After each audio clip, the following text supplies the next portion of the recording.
welcome back to another Giant Slayer TFT Top 10 video. Today we're going to be taking a look at the top 10 gold augments for patch 12.2. This is our follow-up to the Prismatic Augment top 10 that we did a few patches ago, but this time we're focusing on the gold tier augments. As with the Prismatic top 10, this is just a look at the overall strength and flexibility of the augments. We're by no means saying to always take the number one augment, but on average, it's usually the best option depending on the situation. That's the crux of the issue with augments, is that every game is different and some augments will be better depending on a plethora of reasons. With all that said, let's go ahead and get started. But before we begin, please don't forget to click the links in our description. Give your support to everyone who helped make this video happen. We host many TFT tournaments with plenty of exciting content to come. Be sure to also follow our Giant Slayer TFT social media pages. Alright, let's get back to the video. Starting off, our top 10 is actually multiple augments put into one category. Coming to number 10, we have the buff augments. What we mean by buff augments are augments that add passive bonuses to your board that aren't tied to any specific trait. For example, Celestial Blessing 2 is just a passive healing buff to your whole board. There are a lot of these augment types, and all of them can be useful in a general sense because they're just passive stat boosts to your board. Buff augments in gold tier are Knife's Edge 2, Cybernetic Implants 2, Exiles 2, Featherweights 2, Built Different 2, Stand United 2,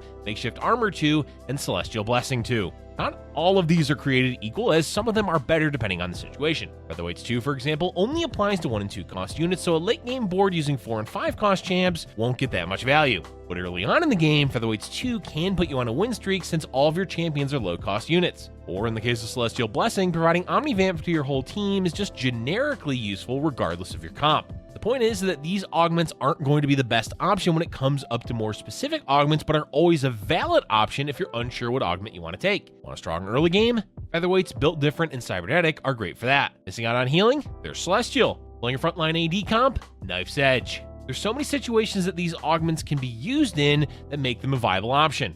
Along the same idea as passive buffs, our next augment coming in number 9 is Thrill of the Hunt 2. It's debatable whether this augment should be grouped with the previous augments, but there's just something about it that hits different. Providing an instant heal of 600 health when a champion kills a unit can turn the tide of a fight, particularly early on in the game. Healing is a powerful tool in TFT, particularly in set 6, where a lot of fights tend to be slower. For the most part, healing is incremental, and the larger heals don't really come into play until the later game. That's where Thrill of the Hunt 2 shines, as you can get a big burst of healing for a unit as early as stage 2. About to lose a round and your Twisted Fate snipes low health backliner? Boom, full healed and you win the round. That situation comes up quite often actually, particularly in those low unit count rounds. Sure, later on there's more powerful healing, but that's why Thrill of the Hunt is only number 9 on the list. It's situationally really powerful, but isn't always a worthwhile option.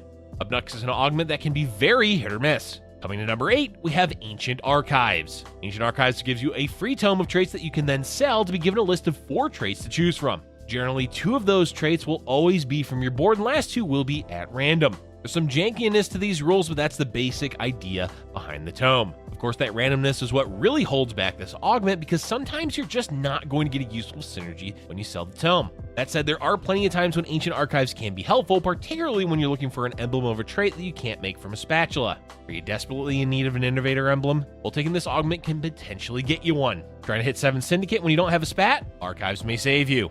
It's certainly a risk to get this augment because honestly half the time it feels like you're just wasting an augment because you get 4 unuseful options. The other half of the time though, this augment can be game saving, and that's why we're giving it a spot in our top 10. Moving on to the number 7 augment, we have Binary Airdrop. Binary Airdrop is a really interesting augment because it gives you a lot of value, but that value is not controllable. What we mean by that is when you have 2 items on a unit, Binary Airdrop will randomly put an item on that unit. So now you have 3 full items on them, but that 3rd item may not be particularly useful, so it is hit or miss. Even though there's high variance, Binary Airdrop still provides a lot because you can spread out more of your items. For some comps, this won't be particularly useful, but in others where you want multiple items across your board, it is amazing. Especially when paired with scrap, because you can put 1 full item on a scrap unit, then a component, and scrap will turn it into a full item, while Binary Airdrop provides a full 3rd item. We won't lie, Binary Airdrop is definitely niche, but it's a fun niche that can make for some interesting games. Another somewhat niche gold item is one that comes in at number 6, Clear Mind. Clear bench, clear mind. That's the mantra for any player that takes this augment. With no champions on your bench, you gain 3 experience points at the end of the round. This is particularly great for any players that really dislike having a cluttered bench. In practice, this augment is amazing, at least for some time. Find it on 1-4? Fantastic, you're going to get a ton of value. Find it on 3-3? Well, maybe not quite as good, but still useful. 4-6? Please don't take it, you're going to be sad. It's also not always the best option on 1.4, though it's certainly where it gains most of its value.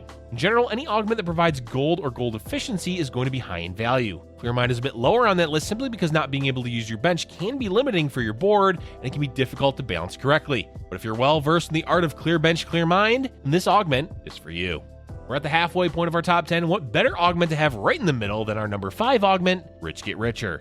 Rich Get Richer is an incredibly controversial augment because there's a lot of players that say it's a bait and others swear by it. We're in the middle of that debate, just like how this augment is in the middle of our top 10. Sometimes Rich Get Richer is objectively the best choice, and sometimes it's a big old bait. Early game is usually the time where Rich Get Richer is considered the best, though we'd argue it's not always going to be an instant pick. While 10 gold is juicy, it's only 10 gold. There's no increased stats for late game, no additional ways to build your board, just gold. Don't get us wrong, we love gold, but it's not always the correct choice. That said, there's a lot of times where there's not going to be an augment that's clearly much better than Rich Get Richer on 1.4, so taking it is not going to ruin your game. On 3.3 is where a lot of debate comes to a head. Is only 10 gold worth taking at this stage of the game? Again, if you do take it, you're potentially losing out on augments that could benefit your whole board. In any case, there's definitely situations where the augment is fine to take on 3.3. Now, on 4.6, most players can agree that 10 gold won't be worth it unless you're in a terrible position and need 10 gold to even survive the round. Overall, RGR is an honest, hardworking augment that is always worth the consideration. As we move into our top 4, we want to draw the line in the sand. Above that line are all the augments we talked about so far. Basically, situational augments that aren't always the best option. From this point on, though, the 4 augments we'll be talking about are almost always going to be the best option. Granted, it depends heavily on the game, but we're speaking in general terms here. Anyway, our number 4 augment is Junkyard. We love Junkyard because it's so unbelievably good on 1.4 and 3.3. It's a free component every 3 rounds as long as you have Scrap active on your board. This is amazing because Scrap is already a common early game synergy and you only need 2 units to have it active. It's going to farm you a lot of components through the game even if you get it late on 3.3. That's the type of value we're talking about compared to other augments higher up on the list. Junkyard is just free components. Granted, you're not always going to have Scrap active right away on 1.4, but Scrap also has a lot of value champions that you can always have in, such as Janna, Echo, and Blitzcrank. Can't say this is the best option all the time, but Junkyard is certainly a contender for the Always Pick Club. Next up is the newly adjusted augment that used to be a Prismatic. Coming in at number 3, we've got Portable Forge. Warren may be sad to see his artifacts drop down to the gold tier, but everyone else is happy as finally Portable Forge is playable. Not that it wasn't before, just when it was a Prismatic option, there were just too many valuable other augments that provided consistent value. Portable Forge suffered from a lack of consistency since the artifact options weren't always going to be that useful. That may or may not be unchanged now that Portable is in the gold tier, but it's definitely significantly more appealing than it was previously. A free item that's generally stronger than other items? Yes please. Of course, they did nerf the items, but still, the majority of the artifacts are quite strong considering the augment is now 1 tier lower than it was before. Of all our augments today, this is the one to keep an eye out for as it may go up or down in value as players figure out the best way to utilize it. Coming in at number 2, we have another controversial pick as the spot is going to Metabolic Accelerator. The reason this is controversial is that a lot of players consider Metabolic the best augments in the game regardless of the tier. That wasn't always the case. This augment was actually slept on for quite a while after Set 6 release, but by today's standards, it's ridiculously powerful. It may not sound powerful as it's only 2 health per round, but there's no other way to regain health in TFT, at least not yet. Having Metabolic on 1.4 or 3.3 generally saves you enough health to get at least 1 spot higher in placements than you would have otherwise, maybe even more. It's especially powerful when playing an early game loss streak because you're gaining econ while maintaining some of your health. The controversy here is that we're only putting it at number 2. The reason for that is entirely due to the recent nerf to Metabolic in patch 12.2. It no longer heals during PvE rounds, and that definitely lowers its value. Is it lowered enough that players won't instantly pick it anymore? We're not sure, but the value has definitely gone down. So if Metabolic isn't number 1, what is the number 1 gold augment for patch 12.2? The answer, Trade Sector. Trade Sector is easily the best gold augment in terms of efficiency. 1 free reroll every round may not sound like a lot, but those free rerolls add up over time and save players a lot of extra gold. And it directly translates into stronger overall boards because you're essentially getting 10 champions per round to choose from. We will say that later on in the game, Trade Sector on 4.6 probably won't be as valuable. That said, it is still a free reroll, and that's never a bad thing to have, especially if you're on the struggle bus and need additional rolls to stabilize. While augments are always situational, there's rarely ever a time that you don't want to take the Trade Sector. That wraps up our top 10 gold augments for patch 12.2. But before we go, we have a few honorable mentions to talk about, or rather one group of honorable mentions. Specific trait augments are our honorable mention for this top 10 because some of them are extremely good, but being tied to a specific trait are definitely niche. Playing Arcanists, Runic Shield is going to boost your board's defense by a ton. All for One makes Imperials actually contendable with other compositions, and Broken Stopwatch is kind of broken for Clockwork boards.